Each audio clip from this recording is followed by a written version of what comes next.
In a few minutes, you will hear from a cross-section of UCLA campus life and culture, students, faculty, and alumni.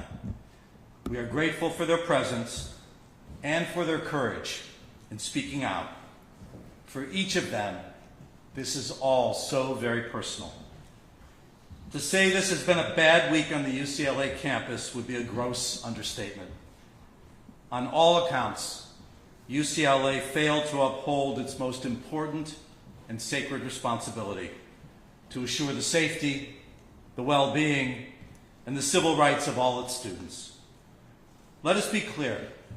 Freedom of speech and freedom to peacefully protest are fundamental pillars of our democracy. But violence, harassment, and intimidation are not free speech and have no place on campus or anywhere.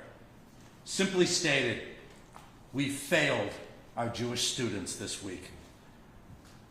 I want to welcome representatives from the offices of LA County Supervisor Lindsay Horvath, California State Assembly member Rick Chavez-Zabur, and LA City Council member Tracy Park, as well as senior AJC leadership, led by Regional President Russell Schwartz and Regional Vice President Vivian Alberts.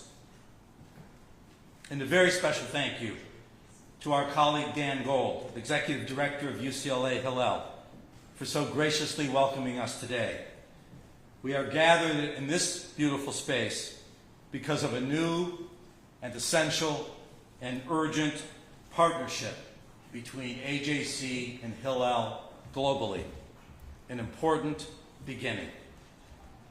To begin the proceedings, I am pleased to call upon Max Kaminsky, UCLA class of 2027, and a dual major in music performance and biochem, to open our program with Hatikva, and then together we will sing the national anthem. Max.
Gave proof through the night that our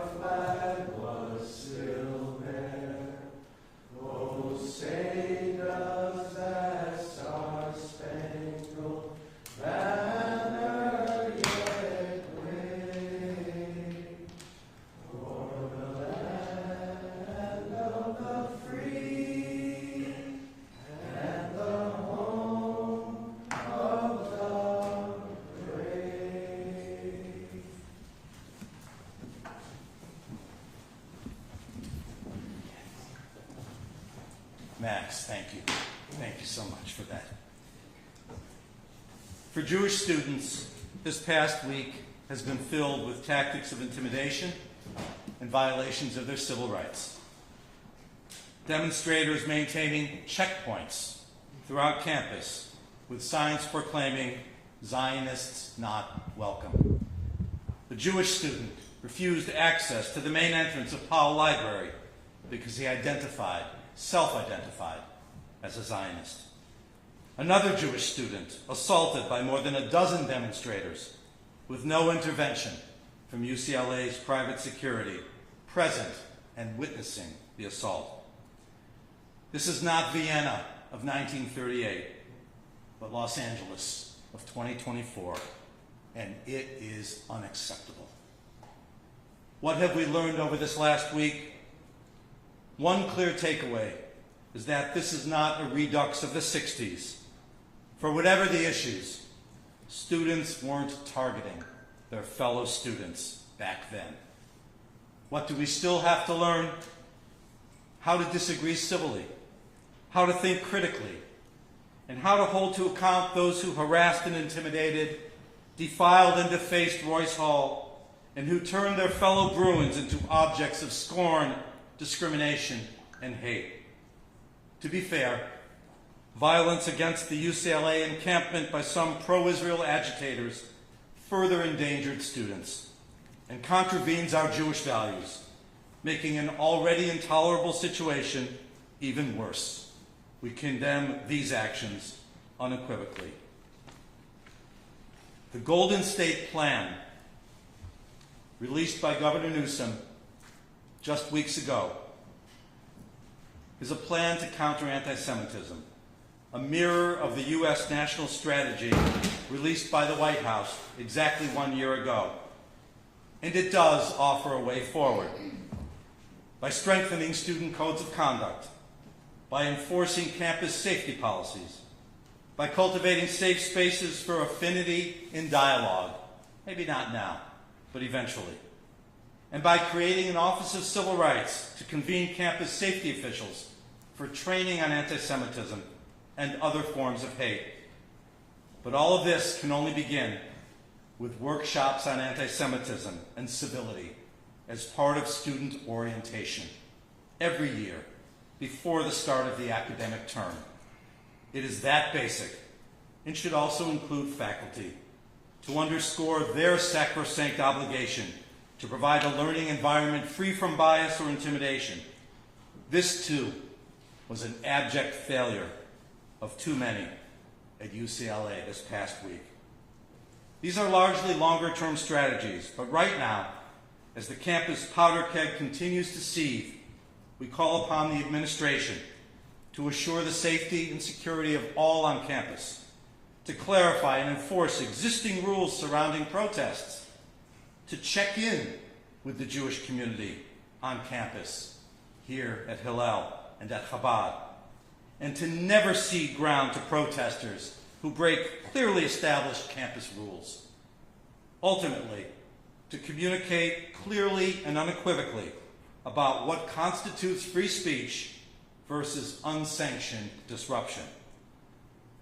Amid the darkness and sadness of this last week have emerged some genuine points of light and hope.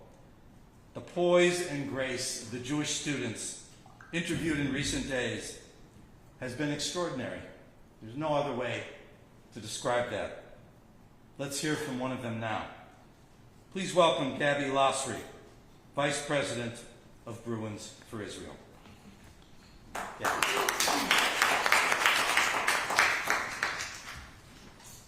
Hi everyone, my name is Gabby Lasry and I currently serve as General Representative 2 on UCLA's Undergraduate Students Association Council, and I also serve as a member of Bruins for Israel. These past several days have been very difficult for Jewish students, and specifically when the encampment went up, Jewish students were incredibly intimidated. One, for the encampment's rhetoric, but two, also because the encampment completely violated UCLA's guidelines. As Jewish Bruins, and specifically as members of Bruins for Israel, we work very hard to make sure that we follow guidelines specifically to ensure peace on campus, to ensure equality on campus, and to ensure that all students are safe. When we hosted our vigil after the massacre on October 7th, we had numerous conversations with the fire marshal to ensure that all of our guidelines were kept and to make sure that things were safe for students. One of the most notable things was that we wanted to have candles with fire for the vigil, and unfortunately we couldn't use that because it wasn't safe and it posed a safety hazard for students. So we do make sure to ensure student safety, but unfortunately this is not what happened with the encampment. The encampment completely limited students' freedom of movement. At one point, what happened with the encampment was that they had wristbands for students, so only certain students were able to enter the encampment.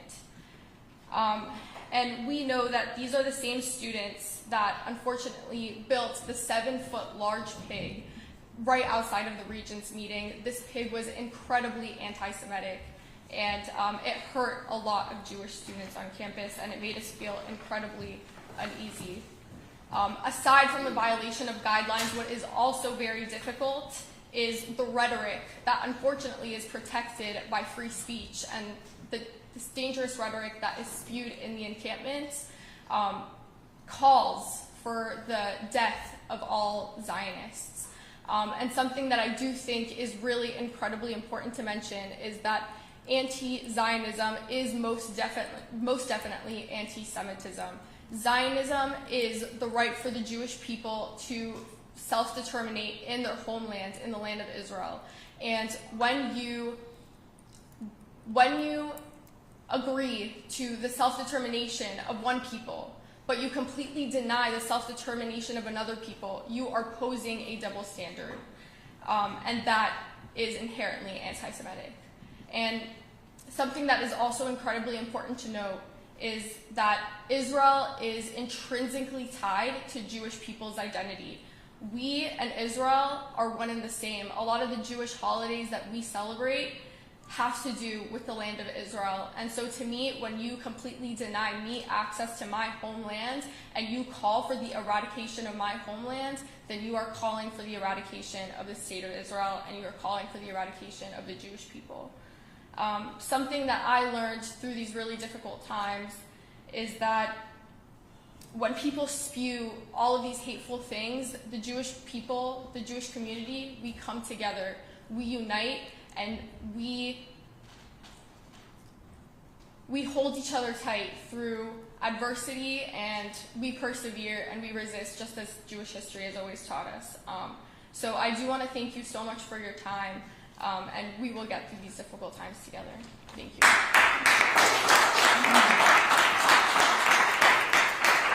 Can you have me spell your first and last name? It's G-A-B. Can I get you the list of the items? Yep. Sorry, just so we can properly address it. Thank you. Yeah, it's G-A-B-B-Y, and then it's L-A-S-R-Y. Thank you so much. Thank you. Thank you. Gabby, thank you for your courage. As the horror of October 7 forever changed the world for so many, certain voices of conscience emerged. It is not that they found their voice, but that they are using it for good, consistently and unapologetically. Please welcome UCLA alumnus John Ondrasik, better known as Five for Fighting.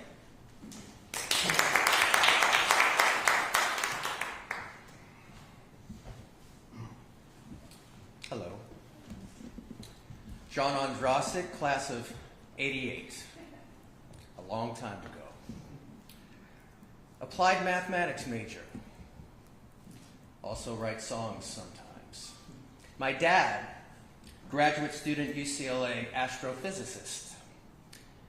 I think out of 50 UCLA USC football games, he maybe missed 2.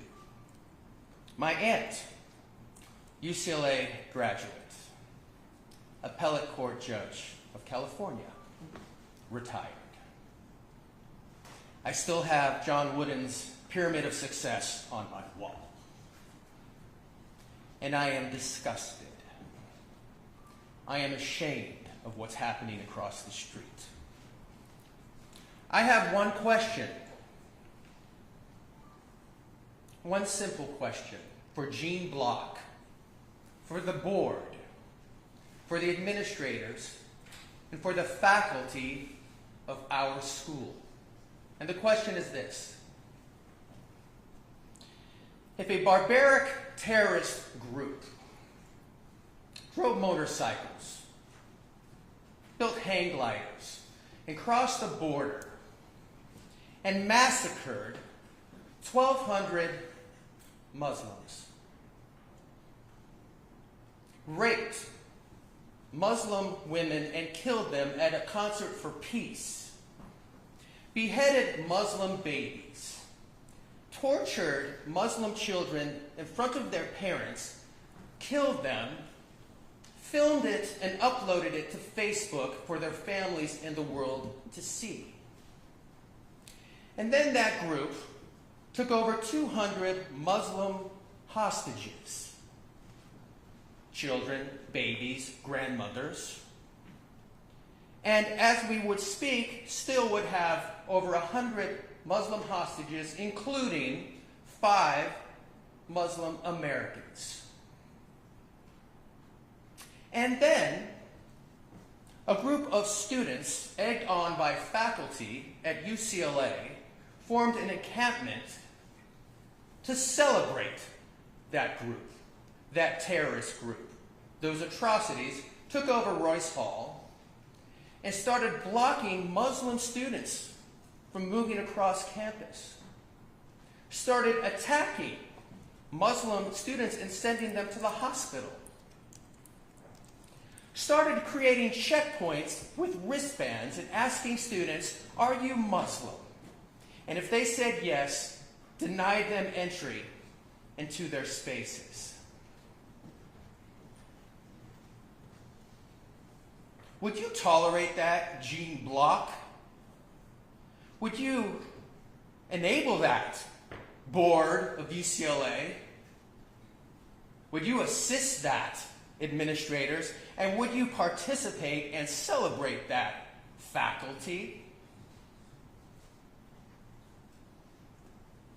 Of course, if any of you had any moral conscience or courage, you would resign. But you won't. But your legacy is secure. You all have created a moral stain on this university that will never be washed clean. For every former student, for every current student, and for every student to come. That is your legacy. And one day, some of you might be ashamed of that.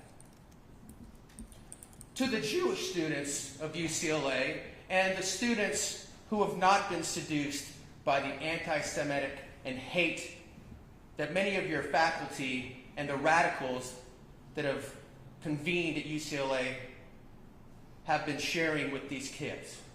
To you, I am so sorry. I am so sorry you have to deal with this. I'm not Jewish. You don't have to be Jewish to have a brain, to have sanity to condemn the evil that is Hamas. I am sorry.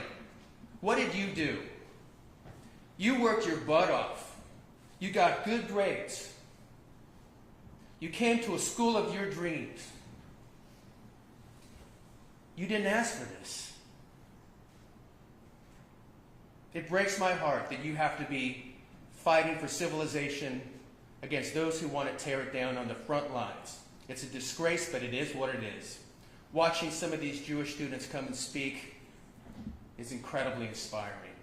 But I want to tell each and every one of you, Jewish students and students who have not been seduced by this mania, I know you feel abandoned. That is because you have been abandoned by the administrators and presidents of this school, our school. But you are not alone in this. You are not alone. The facts are this. It may not seem like it, but the vast majority of Americans have your back. They support you.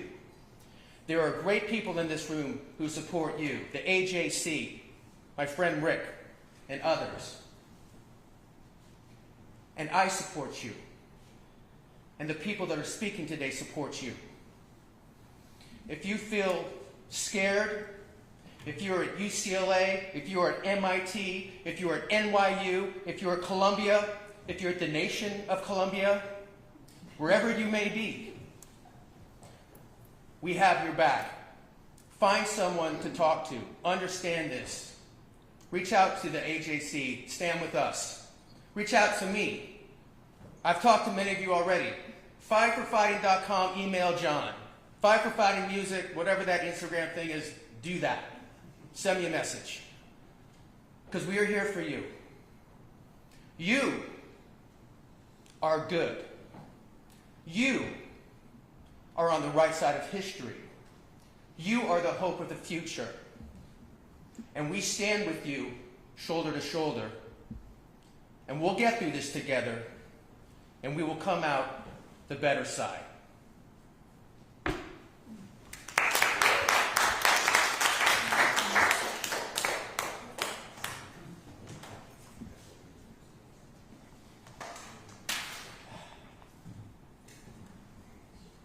I had the blessing just 3 months ago, maybe 3 months ago tomorrow, to have John Andrasik walk into my life. Thank you.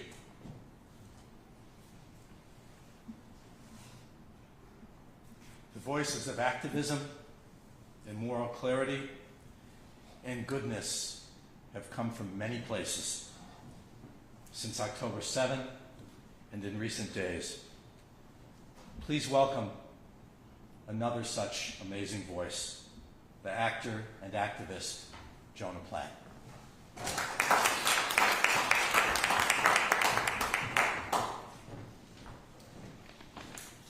Thank you, Rick. For those who continue to downplay or deny what is happening on college campuses across America and the Western world, let me be clear. The outrage of the Jewish community and millions of non-Jewish concerned citizens around the world has absolutely nothing to do with Palestinian liberation or the suffering of innocent people in Gaza or an aversion to peaceful protesting. And everyone out there who categorizes our outrage as such, everyone from media personalities to Congress people to university staff to our friends and neighbors, is being willfully disingenuous in order to demonize the rest of us as callous, illiberal, and evil, to justify for themselves their own callous, illiberal, and immoral behavior.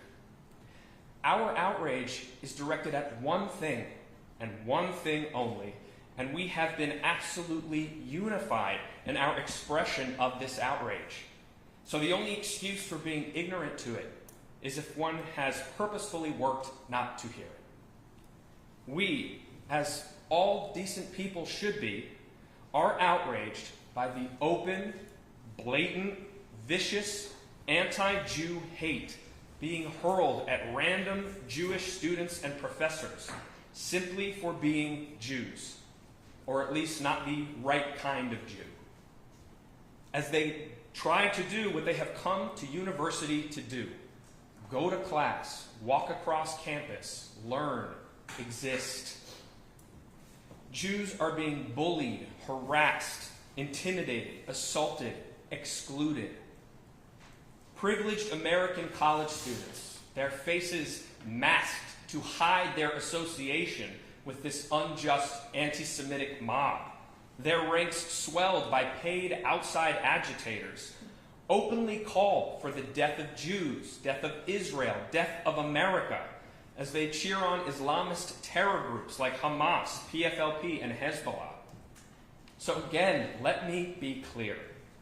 We are outraged by the open, often physical, casually doled out anti-Jew hate being propagated on this campus and others like it.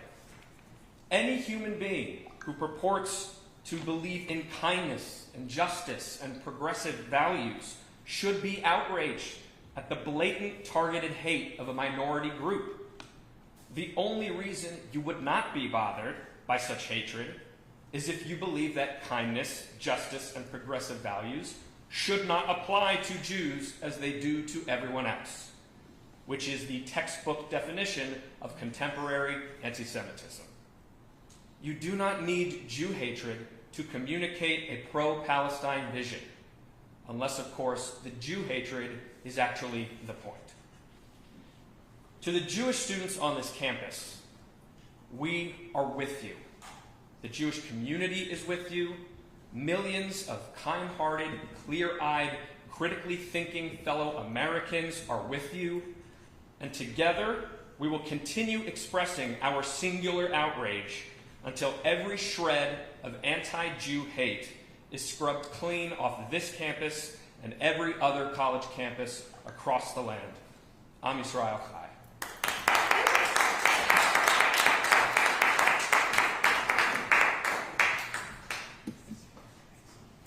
Thank you so very much, Jonah, for everything. And stay strong. That has been sweeping across the campus. Many, many students and faculty members have expressed to me their dismay, their shock, their fear, sometimes their terror at what is unfolding. Now, it's not only since October 7th that we've had problems. To cite one example, back on September 25th of last year, the UCLA Medical School set forth a class, a mandatory class for first-year medical students on ethnic sensitivity. The only problem is that September 25th happened to be Yom Kippur of that year, the holiest day on the Jewish calendar. And so Jewish faculty courteously pointed out the inappropriateness of going forward. And the response? No change.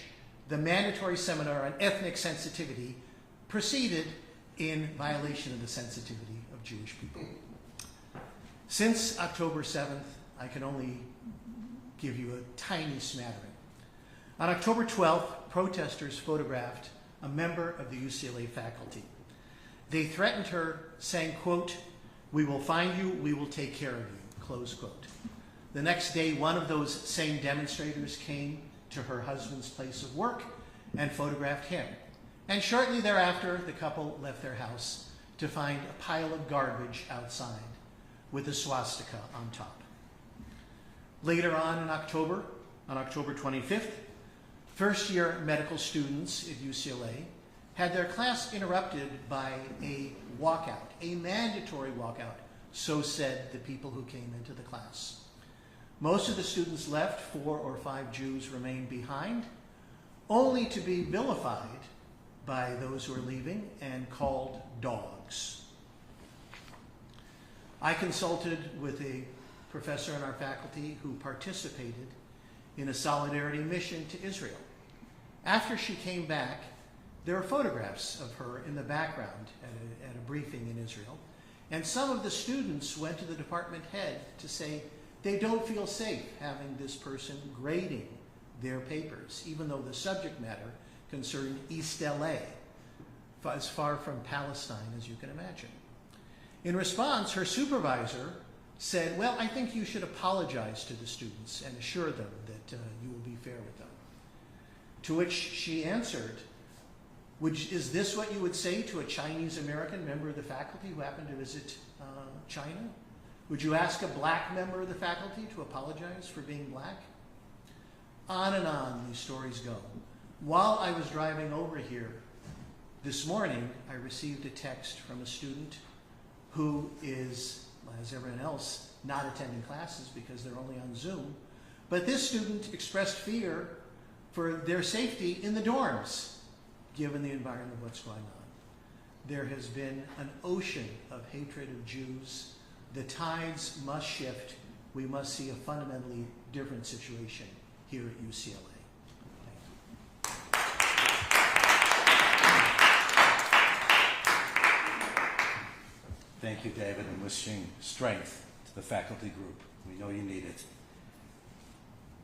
The terrible and challenging times in which we are living require, in fact, demand partnership among organizations that each bring unique expertise, and when working in coalition, greater good for the community. We are fortunate to share that strength with the Anti-Defamation League. Please welcome my dear colleague and friend, Jeffrey Abrams, ADL's Los Angeles Regional Director. Thank you, Rick. Jeffrey Abrams. I'm the Los Angeles Regional Director for ADL, the Anti-Defamation League. What we heard today are stories of anguish, of pain, of disappointment, of frustration, of fear, but what we heard is a decided lack of leadership. What has been occurring and occurred in this past week did not occur in a vacuum. It was predictable, which meant it was preventable. The culture on this campus, predating October 7th, has allowed anti-Semitism to flourish. And each and every opportunity that Chancellor Block and the administration had to show leadership, they have failed. So now is the time, and it is what we at ADL demand, is that Chancellor Block show leadership. For those who violated codes of conduct, who violated the law, they should face consequences.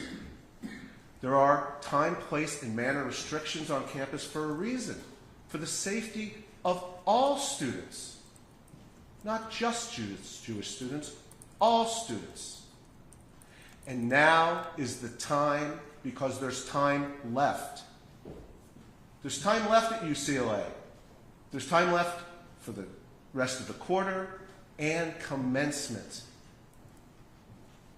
The administration, Chancellor Block, needs to take a position now. Not that there's a risk of graduation, commencement activities being canceled, but that they will go forward. That's the legacy. Balancing rights of free expression and the rule of law, as President Biden spoke of yesterday, Chancellor Block has a chance to save his legacy, but it requires immediate action. We need it. The Jewish community needs it. The UCLA community needs it. The city of Los Angeles needs it. Take the opportunity to lead. It's what ADL has been demanding across the country, as we've seen anti-Semitic incidents spike. Between October 7th and just the end of April, we've tracked almost 1,000 incidents on college campuses. Over 400% increase year to year. We will confront this. We will do it together in partnership. We will do it by supporting our students on campus. But now is the time for leaders to lead, and every person of good faith. It's the time to speak up. It's the time to speak up whether you're Jewish or whether you're not. Speak up and lead. Thank you.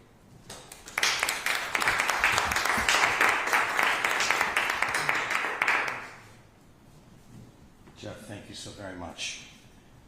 To close out the formal program, before we move to any questions you may have, I would ask our dear friend, John Andrasik, to step forward once again.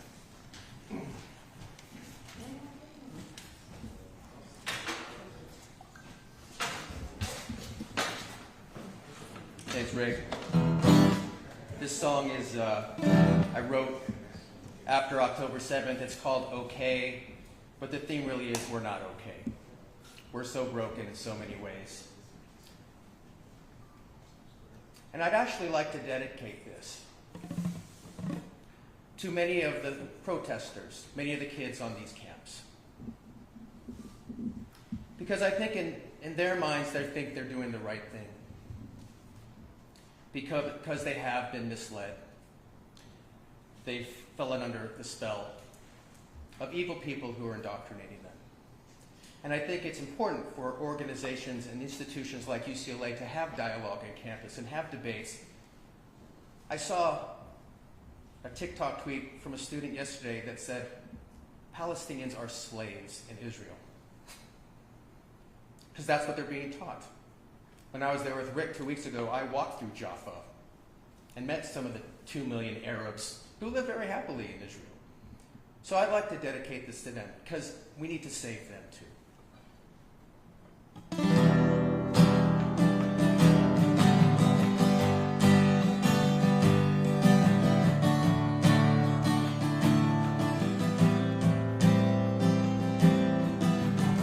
This is a time for choosing.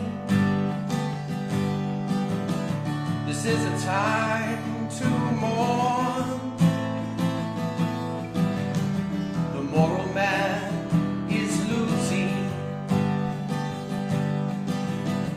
Forbidden laws forlorn.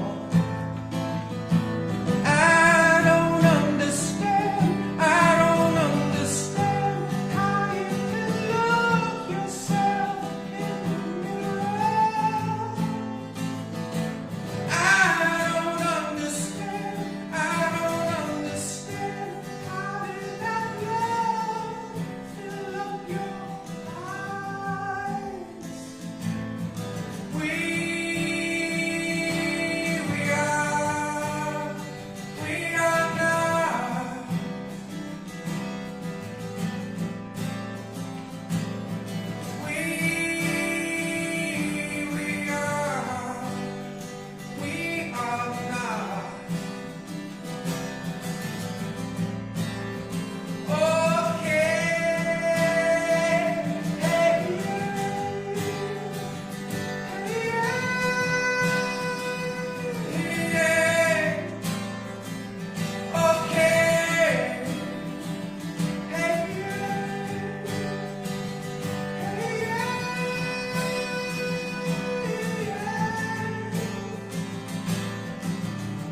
You hide behind your babies. You hide behind your kid. UCLA has rabies. In Holocaust again. I don't understand how you can love yourself in the mirror. I don't understand how did that love spill from your eyes. And we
what you just heard being performed for 5,000 members, family members of hostages still being held in Gaza. Remember how we opened this program today. Just 3 weeks ago, just 3 hours before Iranian missiles rained over Israel. Talk about strength. Talk about resilience. Talk about hope. We will not shrink. We will prevail. Thank you all so very, very much. I know all who spoke are available for individual comment, and we're certainly at the podium happy to answer any questions that any of you may have. The floor is open. Tracy. The students and faculty, UCLA students and faculty that were arrested after the protests, are there concerns with them coming back to campus and the reaction? Is there a plan moving forward? There's still at least 5 months left of school. I think it speaks fundamentally to comments that Jeff and others made, that this is about security. This is about the university enforcing its own codes of conduct and not allowing those who were agitators, those who broke the law, those who defaced and defiled Royce, those who prevented their fellow Bruins, their fellow students from traversing the campus. There has to be accountability. This can't happen with impunity. And so that plan, that standing up and doing something and showing leadership must happen. And we can only hope that as we gather at this moment, that across the street, these conversations are happening in the places where they need to be happening. I pray that they are. Other questions for any of our folks? Yes. Yes, I know you said you're looking for leadership from the chancellor, but specifically, what are you looking for from him? Is there anything specific that you're looking to have him address or say to you? What sort of message you're expecting to hear from him? I think with the balance of this year, with finals, with commencement, a safe and secure campus for all Bruins, Jewish and non-Jewish alike. A climate free from fear, free from intimidation, free from blockades, free from violence. This is whatever it takes to ensure that, and to recognize that if the administration is outmatched or overmatched or under-resourced or a combination of both or lacks imagination to get it right, ask for help. LA Mayor Karen Bass has made it very clear that this is on her agenda. The elected officials who are represented with their senior aides here in this room have made it clear this is a priority. This is not just a UCLA problem. It is a Los Angeles problem. It is a Southern California problem. It is a California and national problem. But to the specific of this campus, make it safe. There's a chance to at least reclaim some modicum of respectability before this academic term concludes. And then the summer will come, and there will be an opportunity not to be squandered over the summer to really get in front of the next academic year with the kind of workshops and orientation and strategic plans in place, modeled on the Golden State strategy, modeled on the U.S. national strategy, with the support of Hillel and ADL and AJC and others. We're here. We're asking, we're pleading to be brought in to help, because we're getting the phone calls from Jewish parents. We're getting the calls from parents and from students who want to know, as they're contemplating colleges, where's a good one? Where's a bad one? Where should we be sending our kids? This isn't the business that we are generally in. But we've been brought in, we've been conscripted into this arena, and we're playing catch up, and we're ready to do so. There are materials on the tables outside that are really hands-on, forgive me, how to get it right, campus administrators, for dummies, 101. It's there. The blueprint is there, and we need it to be accessed and utilized. And so it's really about safety more than anything. So much has been lost for this year, and I think John spoke so poignantly about legacy and reputation and aftermath and the shadow, the dark shadow that these events will cast for a long time to come. But there's time to start repairing reputation and to making this a safe place for students today and for those who would contemplate coming back or coming for the first time next year. At this point, what are you telling those parents and children?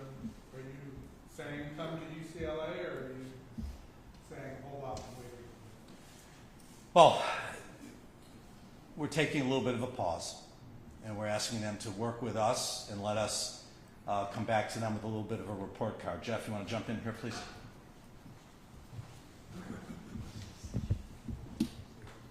So the issue of how to look at and evaluate colleges right now is on the top of mind for every parent, every prospective college student. Within the last few weeks, ADL, we released a scorecard on campus anti-Semitism. The idea was to provide a place where everyone could go. We evaluated 85 colleges and universities around the country with various criteria. So rather than just what the grade is, it's what is actually the detail about what is happening on specific campuses. And between the time we first released that report to now, well, there's not good news to add at UCLA. And so that's part of our responsibility, and to do it responsibly and provide that resource to students along with partners like AJC. Anything else from anybody, for anybody?